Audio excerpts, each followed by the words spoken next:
Assalamualaikum warahmatullahi wabarakatuh. Waalaikumsalam warahmatullahi wabarakatuh. Bismillahirrahmanirrahim. Alhamdulillahi rabbil alamin. Wassalatu wassalamu ala ashrafil anbiya'i wal mursalin wa ala alihi wa ashabihil mujahidin at-tahirin, amma ba'du. Bersabda Rasulullah sallallahu alaihi wasallam, "Iza sarratka hasanatuka wa sa'atka sayyi'atuka fa anta mu'min." Apabila perbuatanmu yang baik menyebabkan engkau bahagia, apabila perbuatanmu yang baik menyebabkan engkau gembira, dan perbuatanmu yang jahat menyebabkan engkau jadi susah, itulah tanda bahwa di hatimu masih ada iman. Artinya, belum tentu orang yang berbuat baik merasa bahagia dengan kebaikan yang dikerjakannya. Dan tidak selamanya orang yang berbuat jahat sanggup menyesali perbuatan jahatnya. Oleh karenanya, apabila iman masih ada, apabila hati masih hidup, perbuatan yang baik menyebabkan orang gembira, perbuatan yang jahat menyebabkan orang susah dan gelisah hatinya. Ini mengandung pelajaran. Sekali kita berbuat baik, jangan sekali-kali menyesali kebaikan itu. Sebaliknya, satu kali kita melakukan kesalahan, hendaknya selalu menyesalinya. Kadang-kadang dalam kehidupan, karena orang tempat kita berbuat baik itu rupanya membalas air susu dengan air tuba, kita lalu menyesali kebaikan. Lahirlah kata-kata, "Nyesal saya nolong dia." Ibarat pepatah katanya, nolong anjing kejepit. Waktu kejepit setengah mati kita tolongin, begitu selesai dia dari kejepitnya, malah kita digigitnya. Saudara hadirin yang saya muliakan, dalam kehidupan sehari-hari barangkali ini kena filsafat yang disebut dorong mobil mogok. Ketika mobil mogok setengah mati kita dorong, begitu mesin hidup ditinggalkannya kita di belakang. Sesungguhnya perbuatan kita yang baik tidak harus disesali, karena disesali atau tidak, toh perbuatan itu sudah kita lakukan. Dan penyesalan atas segala kebaikan hanya akan mengurangi nilai pahala kebaikan itu sendiri. Berbahagialah apabila berbuat baik, walaupun orang yang kita melakukan kebaikan membalasnya dengan kejahatan. Menyesalah apabila berbuat kesalahan, apabila melakukan dosa, karena itu pertanda nilai iman yang masih hidup dalam jiwa kita.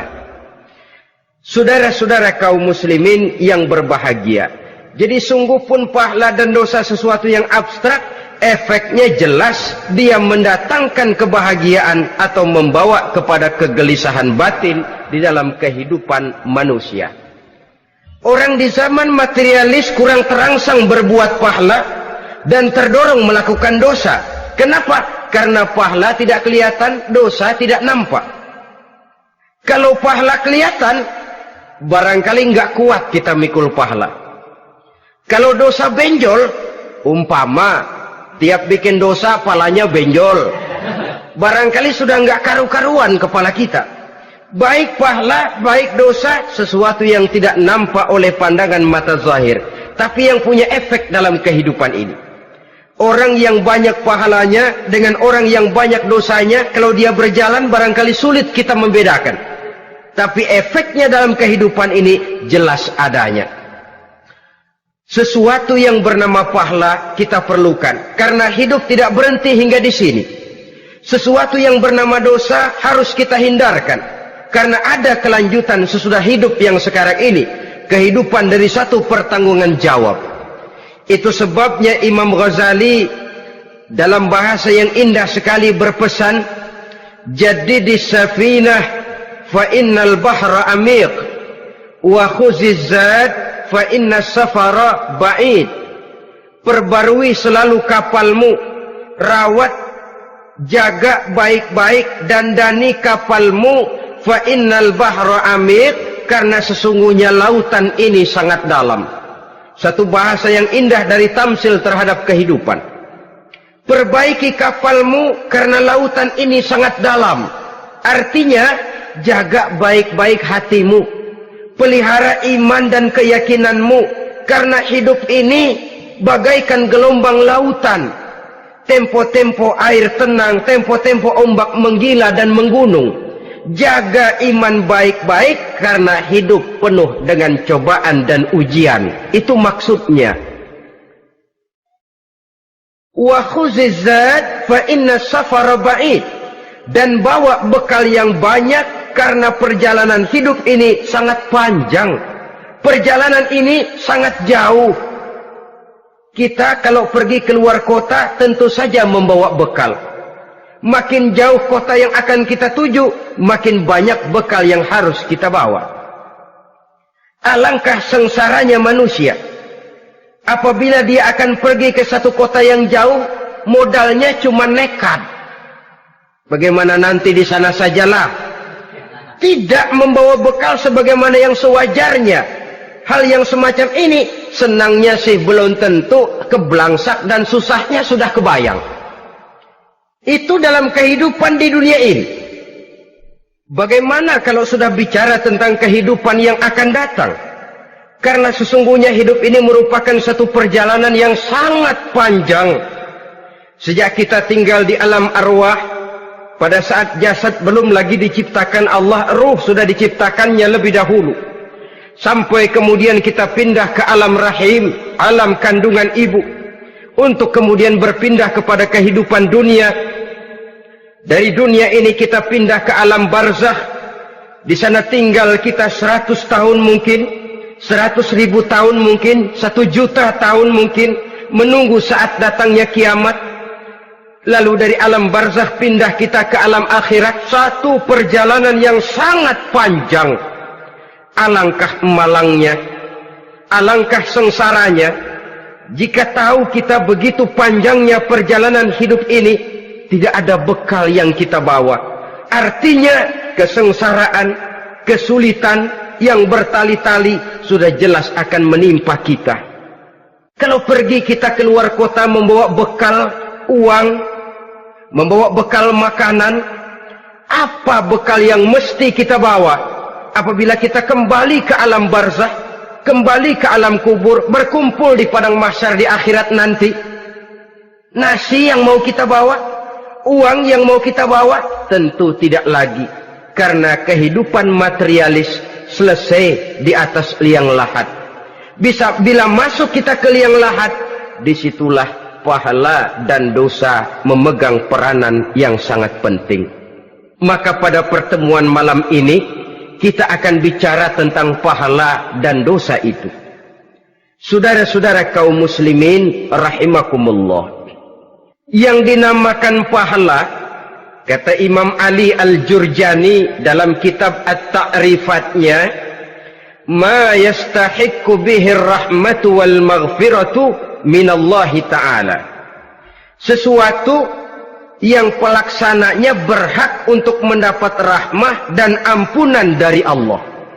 Dengan kata lain, nilai pahala adalah akibat dari perbuatan-perbuatan di dalam melaksanakan perintah dan anjuran yang ada di dalam kehidupan agama.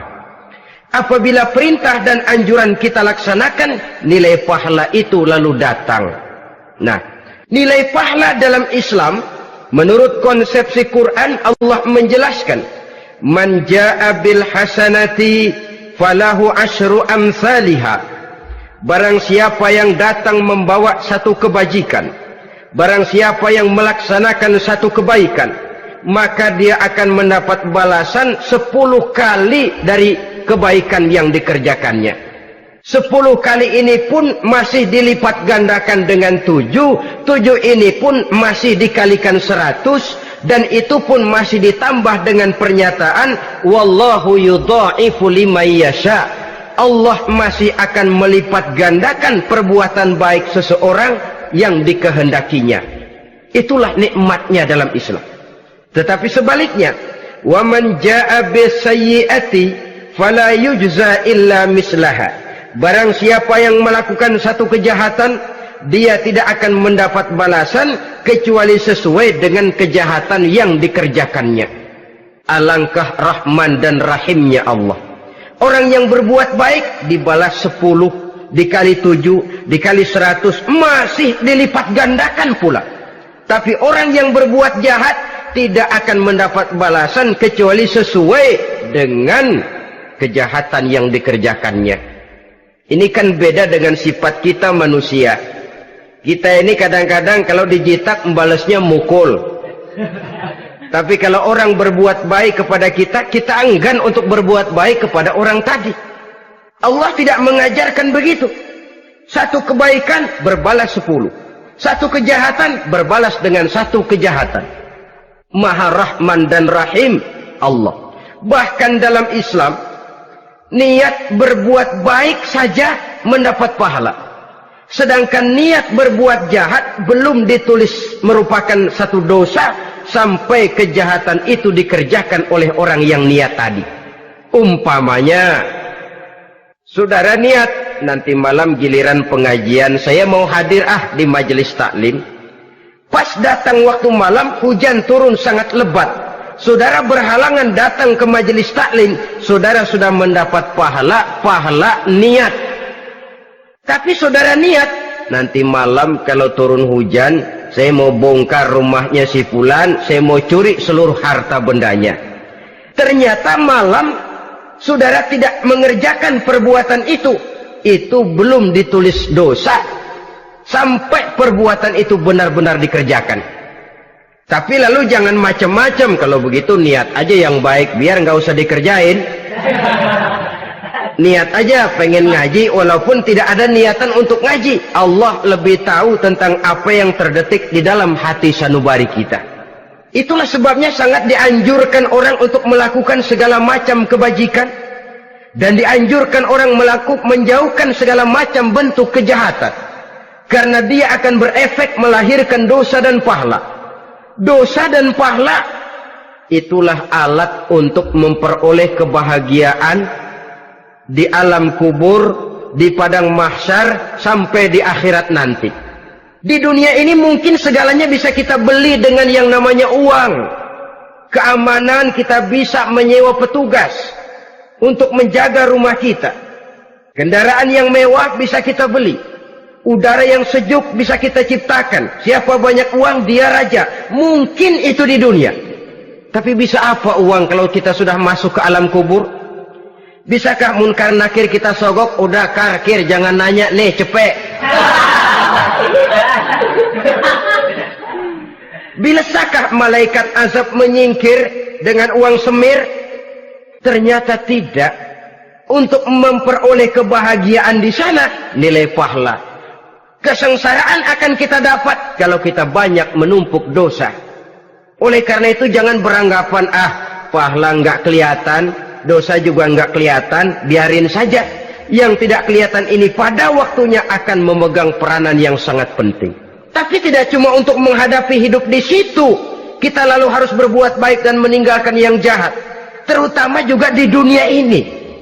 Toh pepatah bilang gajah mati meninggalkan gading, harimau mati meninggalkan belang.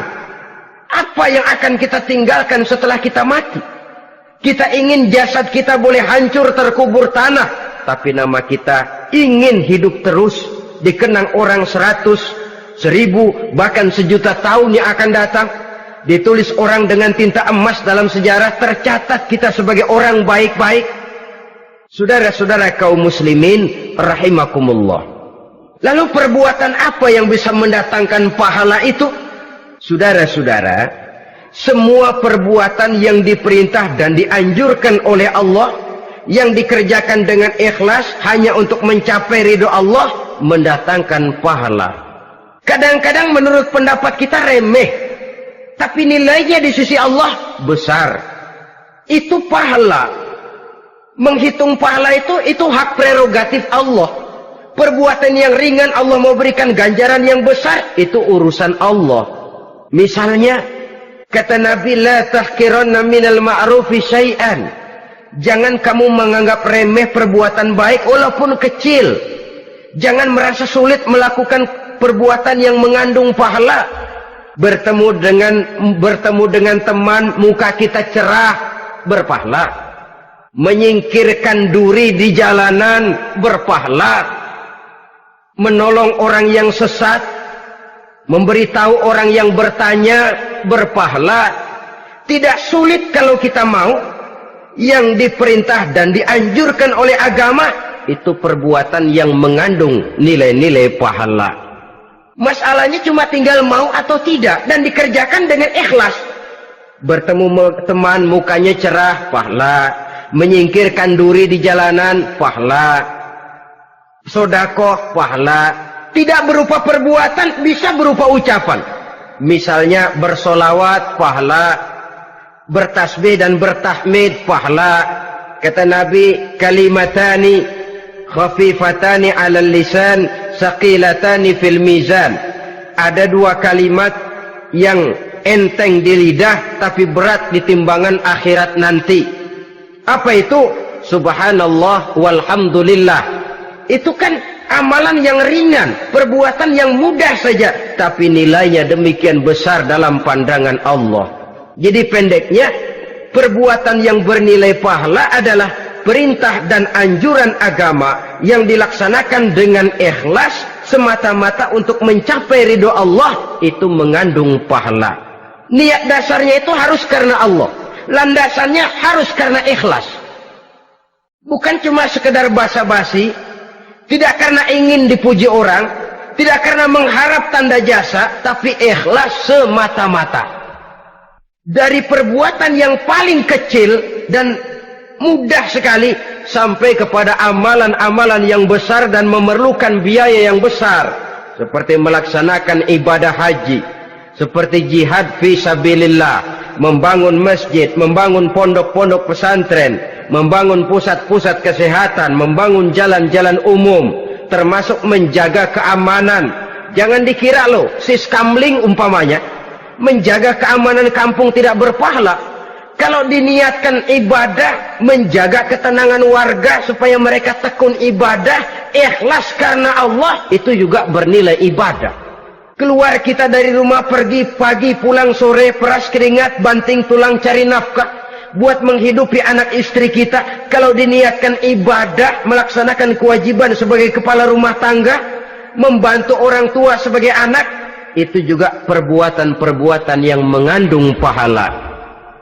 Yang terbaik sesuai dengan bidang kehidupan kita. Ada orang yang dinamakan abid, ahli ibadah, pahala yang paling baik bagi dia banyak-banyak tahajud, sembahyang malam, wirid, zikir, tasbih. Ada yang dinamakan orang alim, pahala yang paling baik buat orang macam ini mengajar, menyebarkan ilmu, mendakwahkan Islam. Ada yang disebut wali, pejabat pemerintah, petugas. Amalan pahala yang paling baik buat orang semacam ini melayani masyarakat, bekerja di bidangnya sesuai dengan profesinya.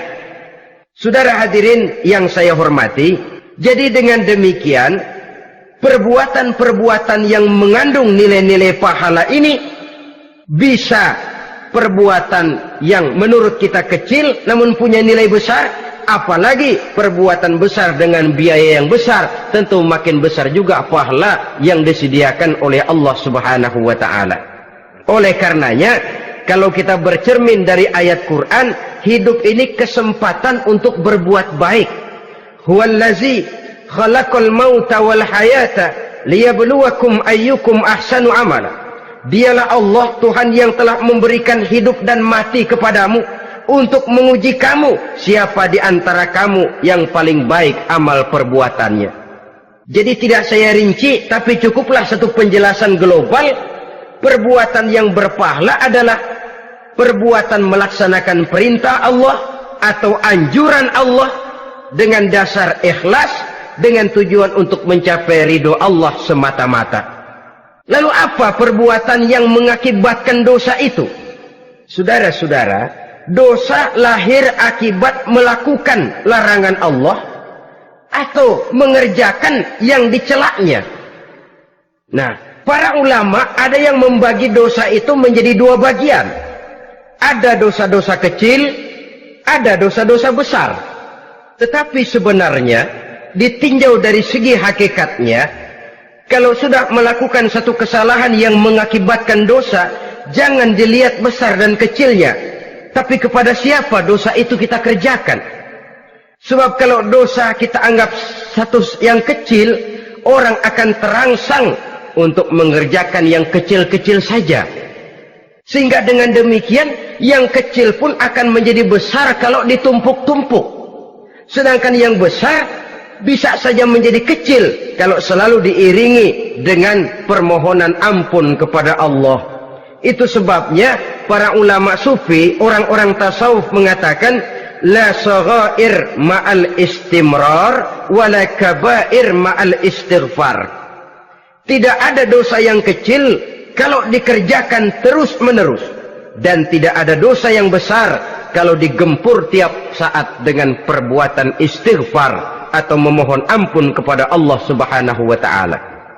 Cuma saja pada umumnya, karena dosa-dosa kecil itu lebih mudah taubatnya, dan ada janji Nabi, barang siapa yang meninggalkan dosa-dosa besar akan diampuni dosa-dosanya yang kecil-kecil.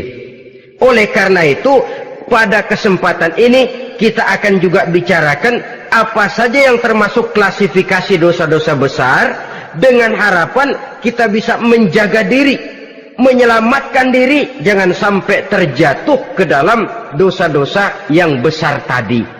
Tetapi bukan berarti kita harus terangsang melakukan dosa-dosa yang kecil. Ah, biarin kecil ini, tobatnya gampang. Ah, dosa kelas teri. Ah, dosa itu kan tidak kelihatan. Lalu terangsang melakukan perbuatan dosa-dosa walaupun kecil, kalau berlarut terus-menerus dia akan tumbuh menjadi dosa yang besar. Oleh karenanya, jangan sampai mengundang pengertian kalau kita membicarakan dosa-dosa yang besar lalu terangsang melakukan dosa-dosa yang kecil. Karena bagaimanapun juga dosa kecil dan dosa besar sama dalam arti kepada Allah kita melakukan kesalahan. Dan dosa yang kecil pun kalau bertumpuk, dia akan menjadi banyak. Saudara-saudara kaum muslimin rahimakumullah, ada beberapa jenis dosa-dosa besar. Jenis yang pertama, asyirku billah, syirik atau menyekutukan Allah. Dari sekian deretan dosa-dosa besar, syirik ini merupakan bapak moyangnya dosa. Dedengkotnya dosa itu syirik, menyekutukan Allah.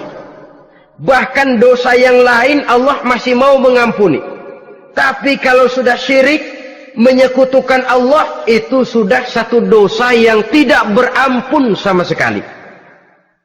Oleh karena itu tepat pesan Imam Ghazali tadi, jadi di safinah fa innal bahra amik, jaga iman, pelihara akidah, dandani kapal, karena hidup ini gelombang lautan sangat dalam, hidup banyak cobaan. Di dalam hidup di zaman sekarang ini, saudara bisa perhatikan, di mana tensi ekonomi tinggi, lapangan kerja sulit, persaingan hidup makin tajam, sifat egois dan individualis tumbuh di mana-mana, rasa solidaritas sosial menurun, sifat gotong royong musnah, orang mudah potong kompas, potong jalan, ingin cepat kaya, ingin cepat naik pangkat, ingin dapat kedudukan. Kadang-kadang akidah pun terjual, akidah pun musnah, jatuh ke jurang syirik pun tidak jadi soal. Itu yang kita khawatirkan. Kalau dosa-dosa yang lain Allah masih mau mengampuni, tapi kalau sudah jatuh kepada syirik, Allah sama sekali tidak akan memberikan ampun. Dalam kaitan dengan ini barangkali tepat sinyalemen Imam Ali itu. Andai kata kemiskinan merupakan satu kepribadian, saya akan membunuhnya lebih dahulu. Artinya memang kemiskinan ini sering mendorong orang kepada jurang kemusyrikan. Tidak tahan menghadapi godaan perut akibat tensi ekonomi yang tinggi, lapangan kerja yang sulit. Iman pun jadilah ditukar dengan 3 liter beras.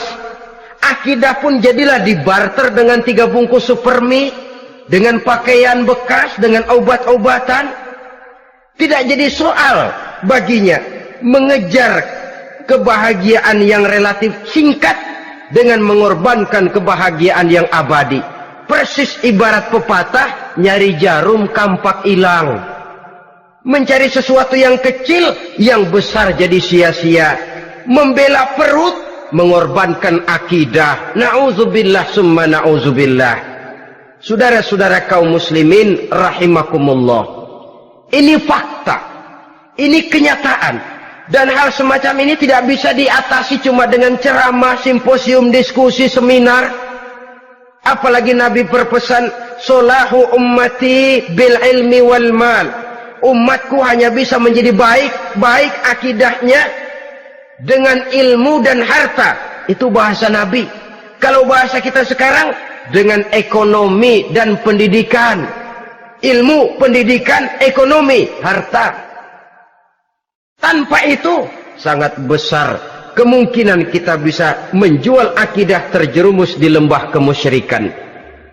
Maka terutama kepada saudara-saudara saya, muslimin yang terpencil jauh dari kota-kota besar, yang kadang dalam kehidupan seharinya imannya sering digoda oleh supermi, akidahnya sering ditantang oleh pembagian beras, pakaian-pakaian bekas, obat-obatan dan sebagainya.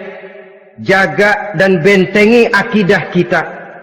Lebih baik nyawa berpisah dari badan, asal iman jangan berpisah dari hati. Kepada adik-adik saya para remaja, para pemuda di kota-kota besar, yang iman dan akidahnya sering ditantang dengan minuman-minuman keras, fasilitas-fasilitas yang menghanyutkan, yang secara terarah dan praktis sedikit demi sedikit menggiring kita untuk keluar dari nilai-nilai akidah.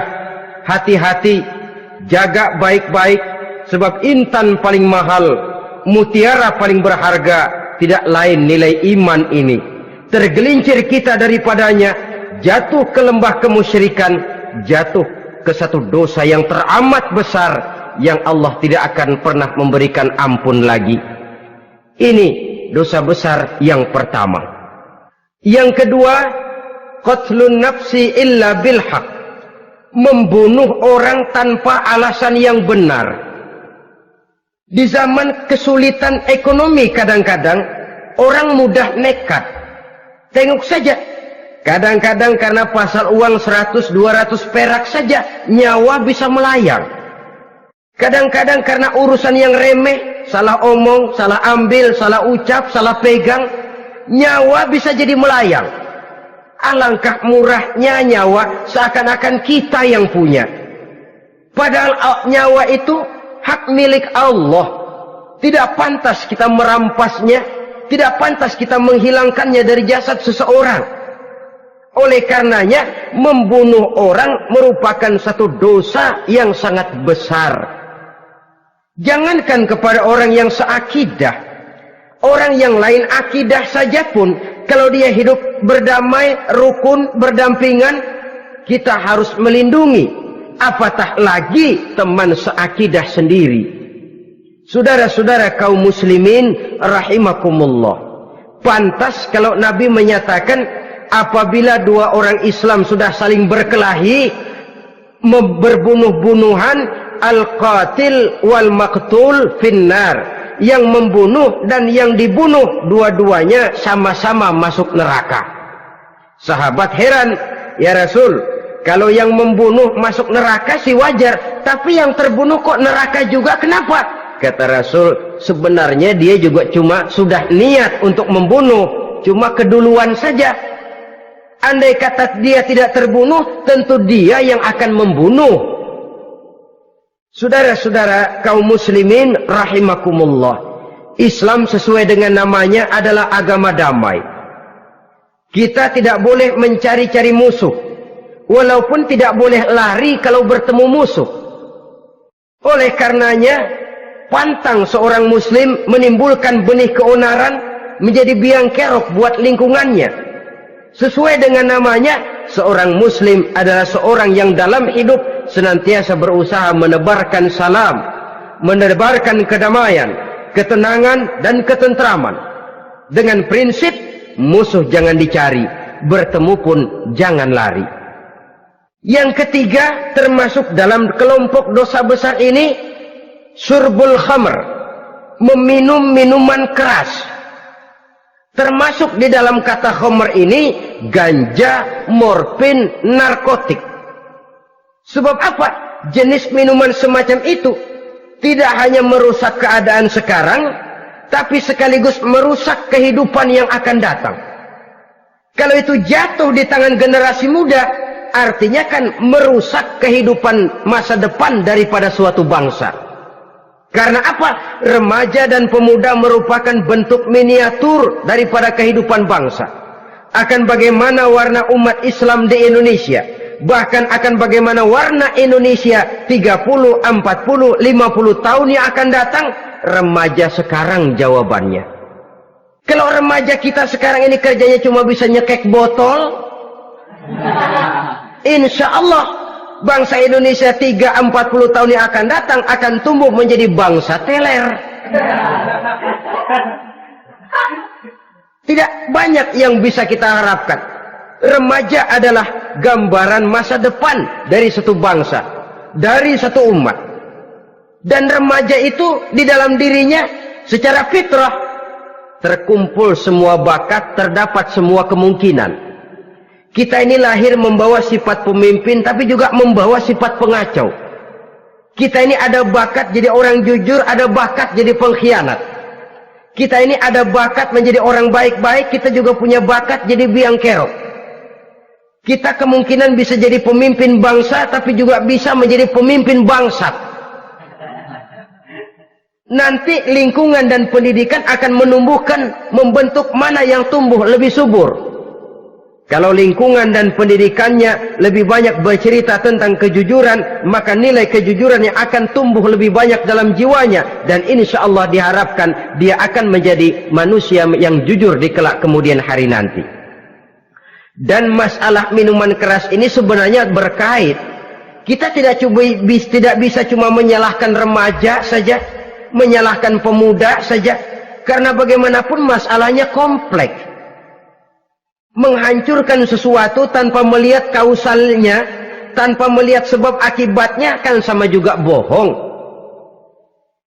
Kemungkinan karena broken home, kemungkinan karena pergaulan, kemungkinan karena kurang perhatian orang tua, kemungkinan karena akibat bacaan, tontonan, atau fasilitas berupa dibukanya pabrik-pabrik minuman keras, dijualnya minuman-minuman keras, di warung-warung yang remang-remang, yang memberikan kenikmatan, kebahagiaan dan kebanggaan tersendiri, sehingga akhirnya orang terangsang untuk datang dan minum di sana.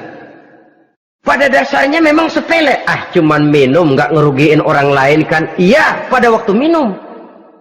Tapi dikala sudah mabuk, out of control, apapun bisa kita lakukan. Yang kita ucapkan kita tidak sadari lagi, yang kita kerjakan tidak kita sadari lagi. Dikala itu segala macam kejahatan bukan sesuatu yang tidak mungkin untuk kita laksanakan.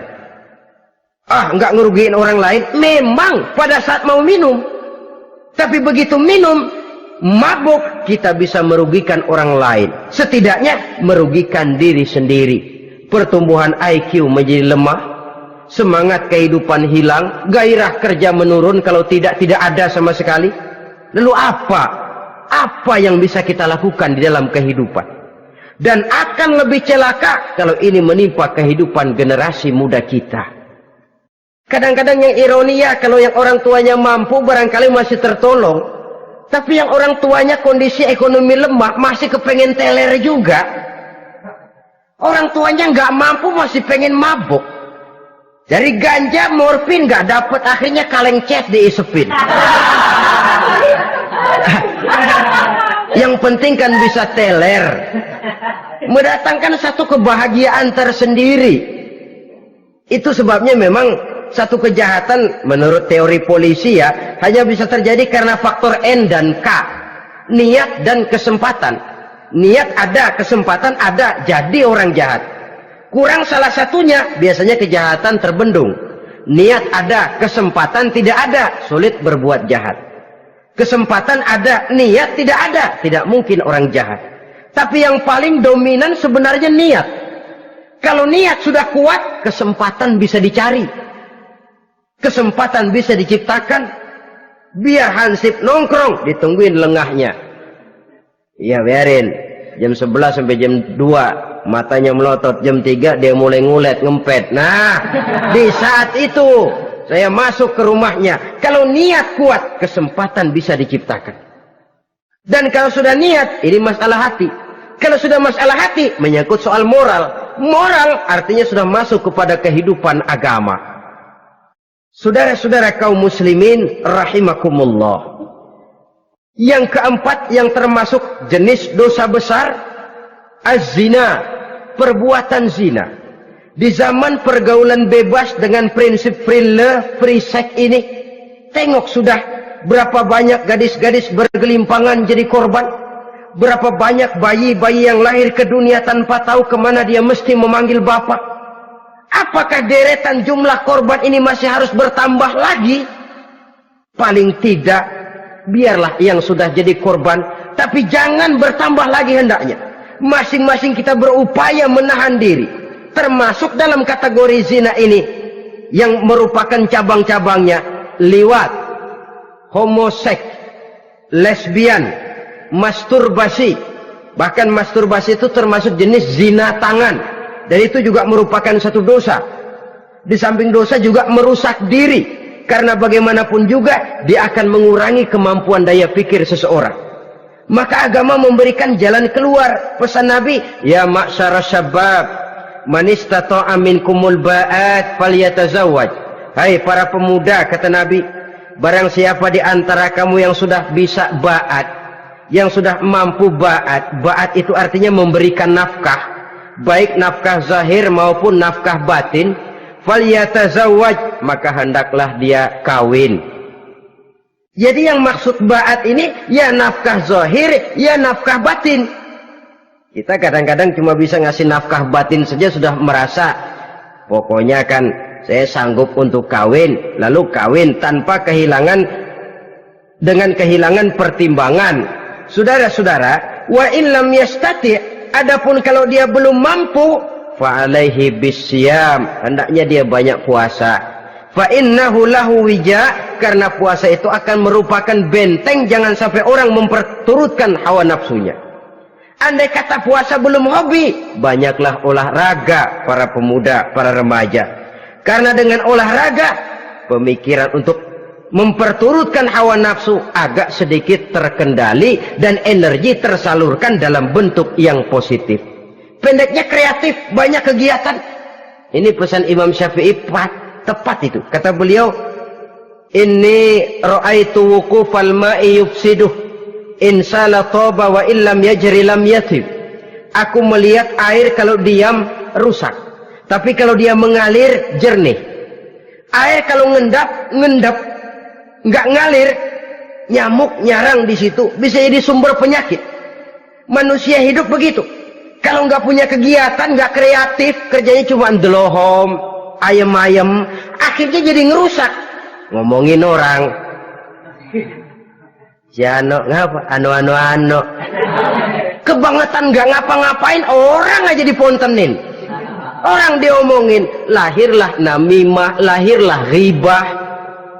Saudara-saudara, air itu kalau ngendap ada aja yang nyarang, tapi kalau dia ngalir, orang ada kesibukan, insya Allah dia tidak akan jatuh kepada sesuatu yang bisa mengundang dosa.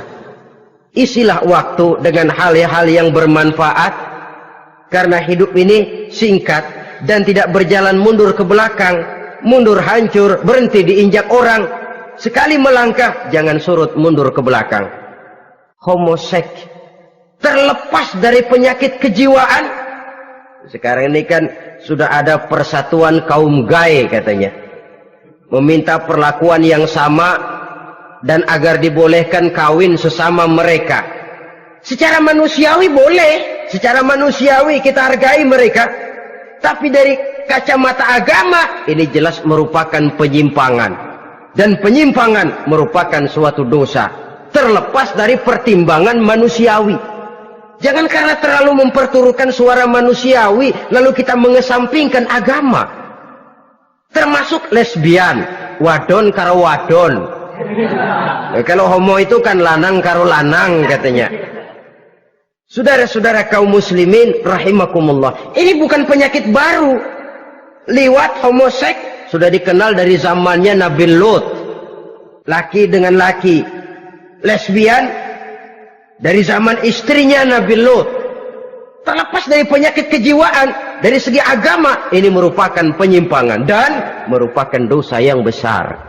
Yang kelima, yang termasuk jajaran dosa kelas kakap, qazful mu'minina wal mu'minat, menuduh orang mukmin yang baik-baik, laki atau perempuan, melakukan perbuatan zina sehingga hancur namanya di masyarakat.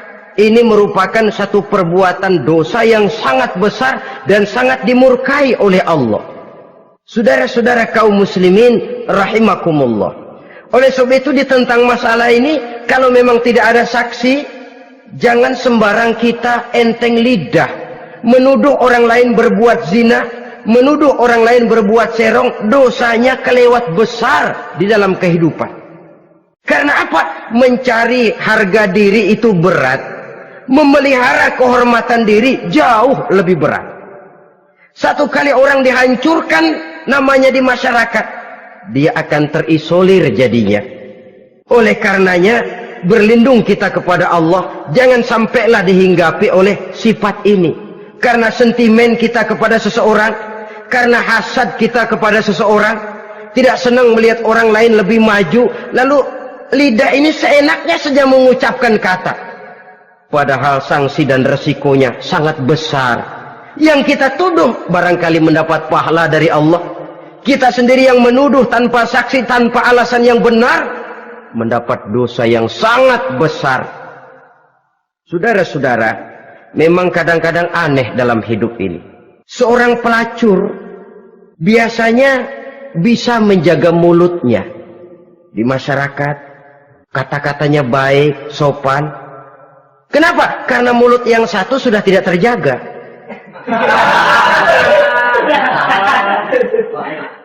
Kita kadang-kadang kehormatan bisa kita jaga, tapi mulut tidak terkontrol. Ngomong saenake dewe, bikin orang mangkel, kesal, fitnah sana, fitnah sini, menghancurkan nama baik orang, ngomongin yang macam-macam. Bagai-bagai macamlah caranya. Saudara-saudara kaum muslimin yang berbahagia. Jadi dengan demikian, menuduh orang lain berbuat zina, sedangkan orang itu tidak pernah melakukannya, ini termasuk satu dosa yang sangat besar di dalam kehidupan ini. Yang keenam, al-'aqu bil walidain, durhaka kepada ibu bapak. Seorang anak, bagaimanapun banyak nilai ibadahnya, banyak kebaikan di masyarakat, menyandang berbagai macam gelar, pangkat dan jabatannya tinggi, tapi kalau sudah durhaka kepada kedua orang tuanya, alamat hidup tidak lagi membawa keberkahan, dan itu dosa yang sangat besar. Sampai Nabi sabdakan, ridho Allah ada di dalam keridhaan ibu bapak, murka Allah pun ada di dalam kemurkaan ibu dan bapak.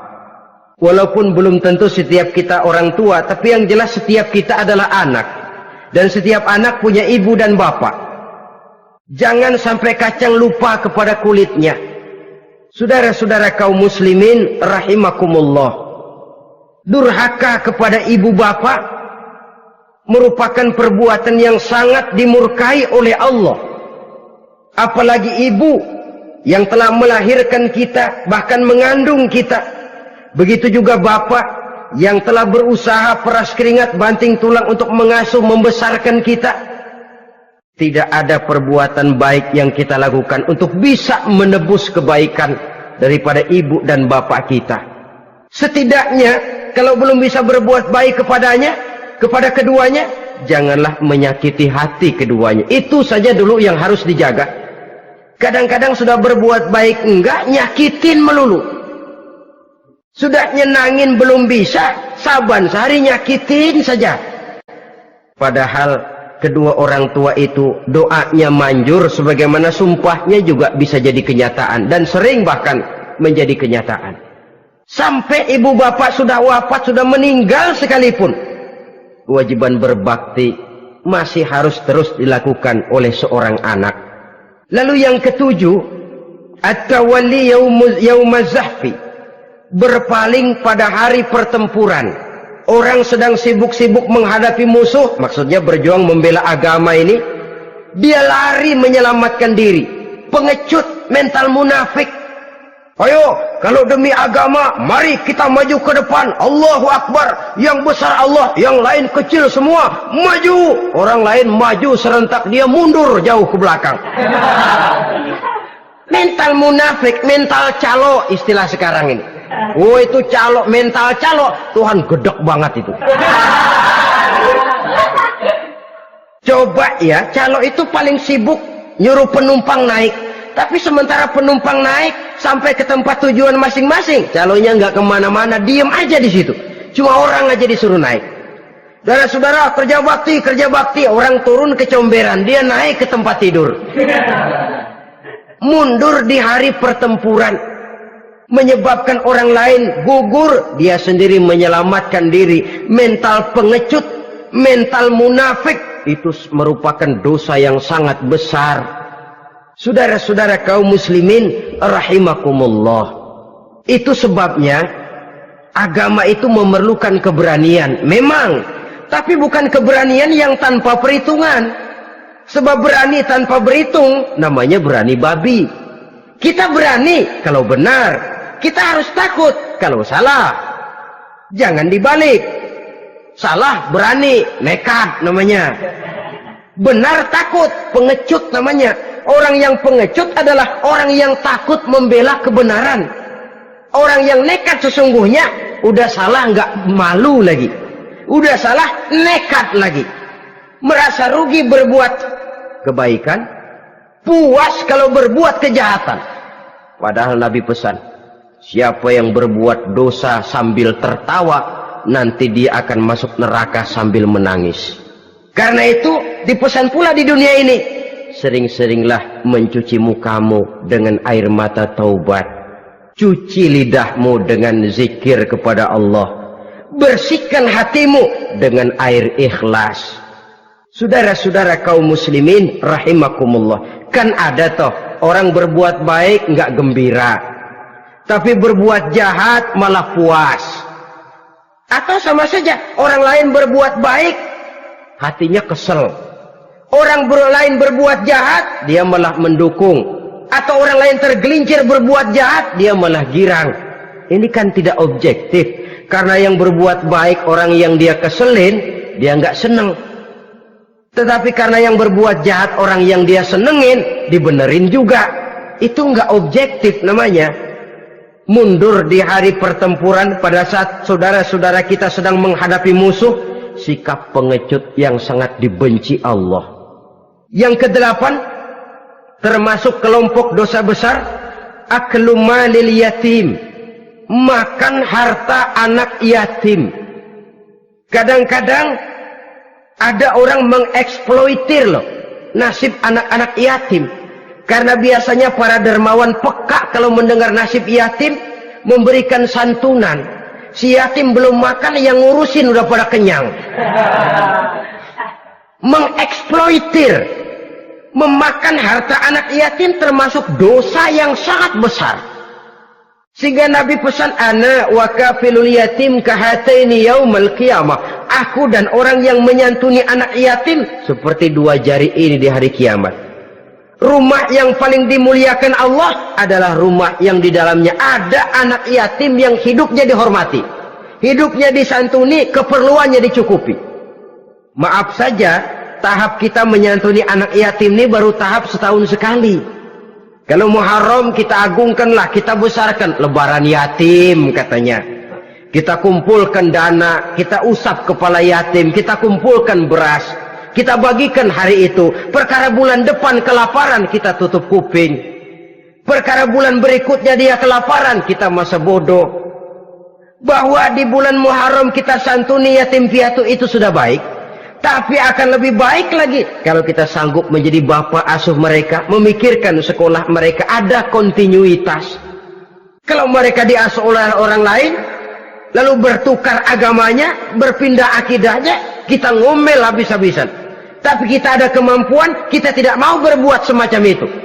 Ya sama juga bohong namanya. Saudara-saudara kaum muslimin rahimakumullah. Orang yang menyantuni yatim mendapat pahala besar. Tapi orang yang mengkorup harta anak yatim, dosanya juga sangat besar. Berhati-hatilah kalau kita diberikan kepercayaan oleh masyarakat untuk mengurus anak-anak yatim. Karena pahalanya besar, resikonya juga besar. Yang kesembilan, syahadatuz zur, sumpah palsu. Sebab sumpah palsu ini menggunakan nama Allah untuk sesuatu yang tidak benar. Nama kita saja dibawa untuk yang tidak benar, kita jengkel. Nama kita dipalsukan untuk sesuatu yang tidak baik, kita kadang-kadang jengkel, tidak puas jengkel, menuntut melalui saluran hukum. Kenapa? Nama saya dicatut. Bagaimana lagi kalau nama Allah kita pakai untuk bersumpah, sumpahnya palsu, menguntungkan kita, merugikan orang lain, Allah murka betul. Maka sumpah palsu termasuk deretan dosa-dosa besar. Apalagi yang ke-10, aklur riba, makan riba alias renten. Ini kan yang cepat mendatangkan uang. Kadang-kadang kalau yang bikin riba itu orang awam barangkali, ya masih kita maklumi. Kadang-kadang penyakit ini datang menimpa mereka juga yang kita kenal kebaikannya. Bahkan suka datang ke musola, rajin ke masjid. Kadang-kadang riba masih dimakannya. Karena cara cari duit paling enak. Duit utuh, tambahnya terus masuk. Na'udzubillah summa na'udzubillah. Itu yang diibaratkan dalam perjalanan Mi'raj waktu Nabi diperlihatkan neraka. Orang perutnya sebesar rumah dililit ular, diseret-seret itu hancur perutnya, dibulatkan lagi, diseret lagi, hancur lagi, dibulatkan lagi, terus menerus begitu. Dia berteriak, mengerang, mengeluh, mengaduh kesakitan. Nabi tanya, itu apa Jibril? Itu contoh dari umatmu yang suka makan riba Muhammad, makan renten.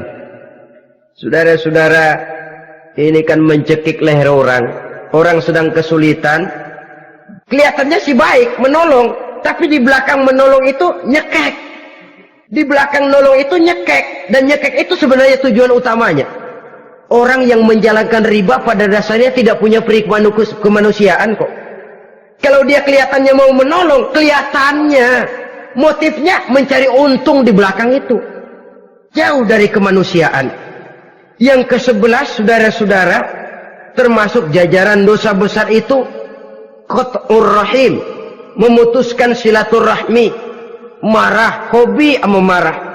Kalau 3 hari nggak marahan sama orang, ngebet palanya. Selalu nyari gara-gara. Kalau udah marah berlaku perpanjangan waktu. Tahun, 2 tahun, kadang-kadang seumur hidup. Saudara hadirin yang saya muliakan.